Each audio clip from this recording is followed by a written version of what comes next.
This is Scott Becker with the Becker Private Equity Business Podcast. Today's discussion is Horrendous Bosses Part 1. And this is the discussion today. And that may be a catchy title, Horrendous Bosses Part 1. But the real lesson today is there's two types of horrendous bosses. One you could learn a ton from, and one you could learn not to do from. And here's what we mean. I've had tough bosses in my career. I remember being a young lawyer and working with a tough boss, a relative perfectionist named Matt Brown. And Matt may have been a tough boss, but he was a great boss. And so don't get misled by the title here, Horrendous Bosses.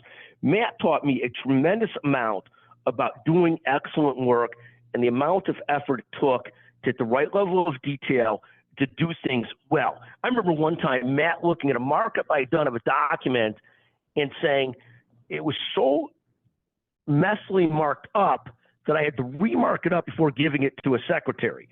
And he was exactly right, but it was just indicative of a lesson I learned 100 years ago that reminds me you could have a tough boss that's actually a great boss. And so I guess the lesson to the younger generation, to those listening to this, is don't confuse toughness with being a great boss, because you could be a tough boss and be a great boss and learn a tremendous amount from that boss.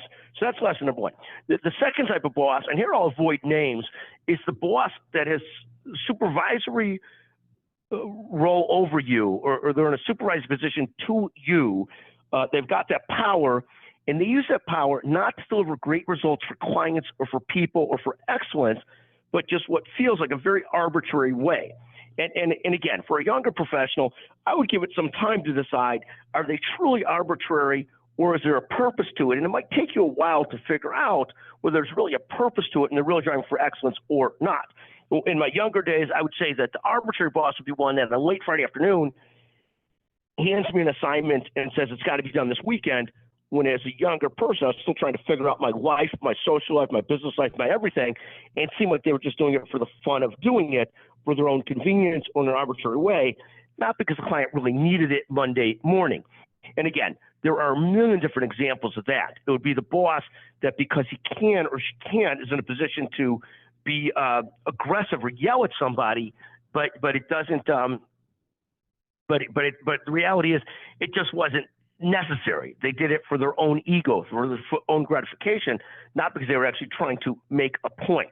So the point today on Horrible Bosses Part 1 is that if you're a young professional and you've got a tough boss, you have to take a little time to distinguish, is this a tough boss that's really aiming for excellence and may be a little tough, but it's actually getting a lot out of you and the team and it's worth learning from? Or is this a tough boss that's really just arbitrary and a horrendous person, and at the end of the day, what you learn is that you're not going to manage people in that way? Thank you for listening to Horrible Bosses Part 1. Again, Scott Becker, 773-766-5322. If you're the first person to listen to this, feel free to text me at that number, and we'll send you a $100 Amazon gift certificate. Thank you for listening to the Becker Private Equity Business Podcast.